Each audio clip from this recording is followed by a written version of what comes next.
Tonight, this creates a huge problem for Mr. Trump's strategy because Saudi Arabia is the swing factor in the whole region. If Riyadh refuses normalization, many other Muslim majority countries may hesitate to. And yes, at the very same time, Saudi Arabia now has more geopolitical flexibility than ever before. That means closer economic ties with China, growing regional influence, massive oil reserve, diversified diplomatic partnership. So that means Riyadh no longer depends on Washington the way it once did, and that 2 decades ago. And tonight, Saudi Arabia's resistance is also giving breathing room to Pakistan because as long as Riyadh refuses recognition, Islamabad faces less pressure to normalize ties with Israel immediately.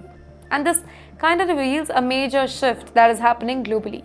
Even America's closest allies, they are becoming more independent and willing to publicly resist Washington's demands. And eventually, ladies and gentlemen, symbolic escalation can accidentally become real war. And while Hormuz moves closer to military disaster, Mr. Donald Trump is now trying to redesign the entire West Asia politically. Mr. Trump, he is now aggressively pushing the Abraham Accord as the foundation for a completely redesigned West Asia.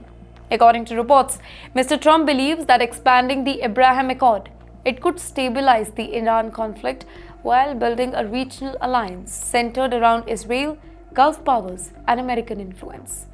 But let's be honest, this strategy is creating enormous pressure on the countries that are still refusing to recognize Israel officially, specifically Pakistan. That's right, Pakistan now finds itself trapped in a geopolitical nightmare. On one side, they have economic pressure, diplomatic incentives, in fact, Gulf alliance, American influence. But on the other hand, Pakistan has to deal with domestic politics, Islamic ideology, Palestinian solidarity, public backlash. Here, while Pakistan's position has remained consistent for years, bad, rather worst.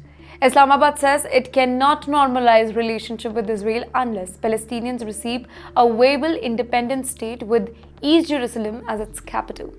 In the meantime, their defense minister, Khwaja Asim, he recently repeated that stance publicly, saying that Pakistan would never join agreements that violate its fundamental ideologies. But tonight, the pressure is growing rapidly because countries joining the Abraham Accord gain a lot of benefits like stronger trade, military cooperation, investment flows, diplomatic access, and strategic protection.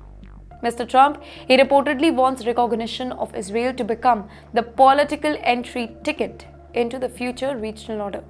Now, can you think about the pressure this creates for Pakistan? If more Sunni Arab countries normalize relationship with Israel, Islamabad risks strategic isolation.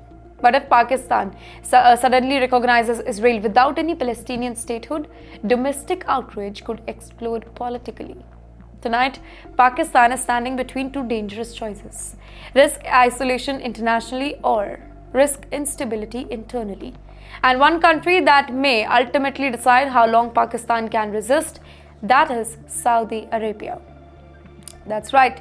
Saudi Arabia is openly resisting Donald Trump's pressure, the campaign to recognize Israel. According to reports, Riyadh has delivered a firm message to Washington: no normalization without a clear and irreversible path towards a Palestinian state. And this matters a lot because Saudi Arabia, it's not just another Arab country. It's not Pakistan. It is the largest Gulf economy, the custodian of Islam's holiest city, Makkah, Medina, the most influential Sunni Muslim power. So if Saudi Arabia recognizes Israel, it could completely reshape the whole West Asian politics overnight. But their crown prince, Mohammed bin Salman, he appears unwilling to make a move under Mr. Trump alone. According to reports, Saudi officials privately kind of confirmed their position remains unchanged despite any heavy White House lobbying.